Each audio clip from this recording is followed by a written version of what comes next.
declare open the hearing for the delivery of judgment on human rights in the case of Georgia versus Russia 1, pursuant to Article 44 of the Convention and Rule 77, Paragraph 2 of the Rules of the Court. The agent of the applicant government and the representative of the respondent government have been duly informed of the date and time of the hearing. The applicant government are represented by Mrs. Tea Sulukiani, Minister of Justice of Georgia, Mr. Gosha Lorkipanidze, Deputy Minister of Justice of Georgia, and Mr. Levan Meskoradze, Government Agent of Georgia to the European Court of Human Rights. First point, holds by 16 votes to 1 that there has been a violation of Article 38 of the Convention. 2, holds by 16 votes to 1 that in the autumn of 2006, a coordinated policy of arresting, detaining and expelling Georgian nationals was put in place in the Russian Federation, which amounted to an administrative practice for the purpose of Convention case law. 3, dismiss by 16 votes to 1 the preliminary objection of the respondent government concerning non-exhaustion of domestic remedies in that regard. 4, holds unanimously that the applicant's government application was lodged with the 6-month time limit provided for in Article 35, Paragraph 1 of the Convention.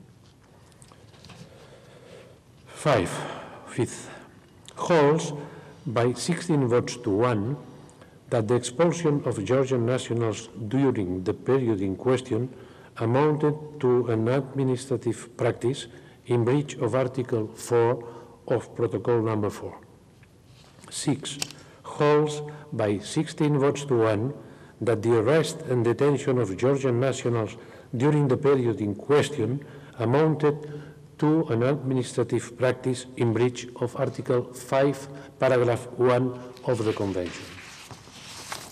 7, holds by 16 votes to 1 that the lack of remedies available to Georgian nationals against the arrest, detentions and expulsion orders during the period in question amounted to a violation of Article 5, Paragraph 4 of the Convention.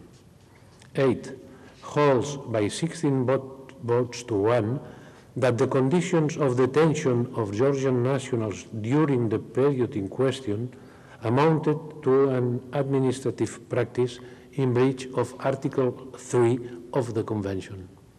9, holds by 16 votes to 1 that it is not necessary to examine under Article 3 of the Convention the remainder of the parties' observations on the conditions of expulsion of Georgian nationals during the period in question. 10, holds by 13 votes to 4 that there has been a violation of Article 13 of the Convention taken in conjunction with Article 5, Paragraph 1 of the Convention. 11, holds by 16 votes to 1 that there has been a violation of Article 13 of the Convention taken in conjunction with Article 3 of the Convention. 12, holds unanimously that it is not necessary to examine the complaints made by the applicant government under Article 13 of the Convention taken in conjunction with Articles 4 of Protocol number 4 and 5, Paragraph 4 of the Convention.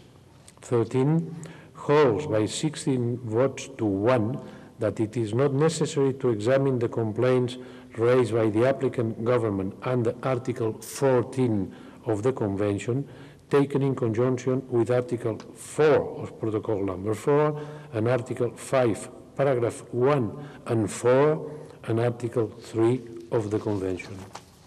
14, holds by 16 votes to 1 that it is not necessary to examine the complaints raised by the applicant government under Article 18 of the Convention, taken in conjunction with Article 4 of Protocol number 4, and Article 5, Paragraph 1 and 4, and Article 3 of the Convention.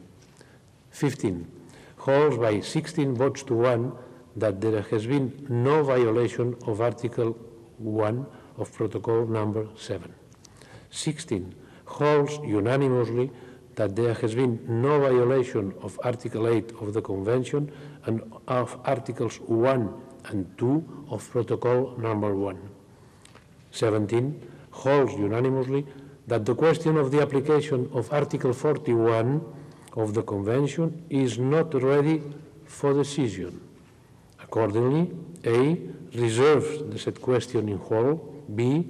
Invites the applicant government and the respondent government to submit in writing within 12 months from the date of notification of this judgment their observations on the matter, and in particular to notify the court of any agreement that they may reach. C. Reserves the further procedure and delegates to the President of the Court the power to fix the same if need be.